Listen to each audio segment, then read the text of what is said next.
Hello and welcome to Value Research Podcast. You're listening to First Page, a column written by Virendra Kumar.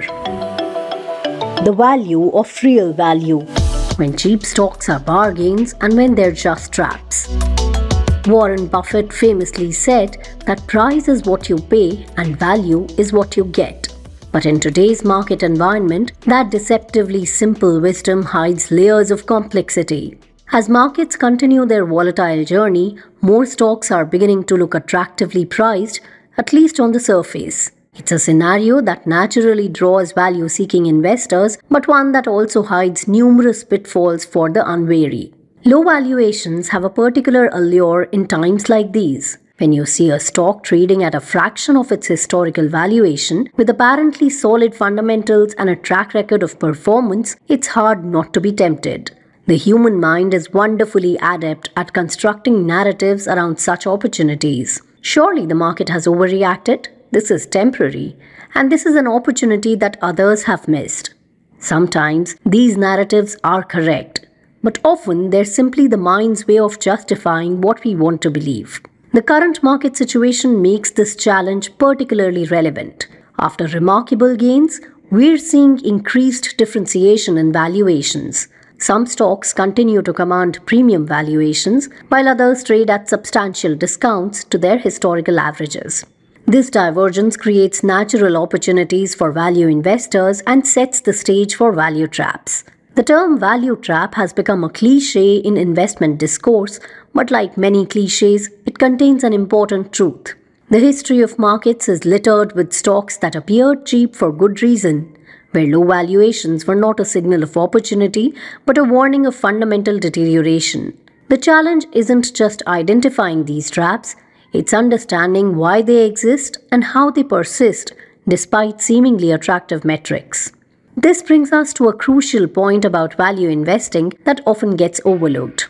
True value investing isn't about buying what's cheap, it's about buying what's undervalued. The distinction is subtle but crucial. A stock trading at 8 times earnings might be expensive if those earnings are about to collapse. In comparison, one trading at 20 times earnings might be cheap if the market underappreciates its growth trajectory and competitive position. This is particularly challenging because the key information often isn't found in traditional financial metrics. A company might show impressive earnings growth while its cash flows tell a different story. It might maintain high returns on capital while its competitive position slowly erodes. Or it might simply be in an industry facing secular decline where today's attractive valuation is simply the market's rational assessment of diminishing prospects.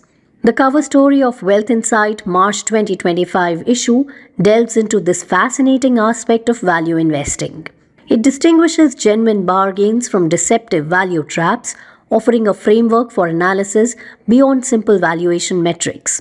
We examine critical warning signs that often get overlooked, from the disconnect between profits and cash flows to the subtle indicators of competitive decline.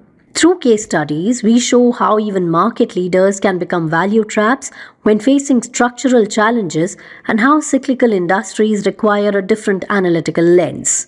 The story pays particular attention to capital allocation, that crucial yet often overlooked aspect of business quality that can make the difference between value creation and value destruction. Most intriguingly, we explore rare instances where apparent value traps transform into genuine opportunities. These recovering value traps occur when rock-bottom valuations coincide with improving fundamentals, leading to extraordinary returns for patient investors. Through our analysis, we've developed a practical framework to help investors navigate these waters with specific criteria for identifying stocks that might be genuinely undervalued rather than cheap. After all, in investing, as in life, things that seem too good to be true usually are. But occasionally, they turn out to be genuine opportunities. The trick is knowing how to tell the difference.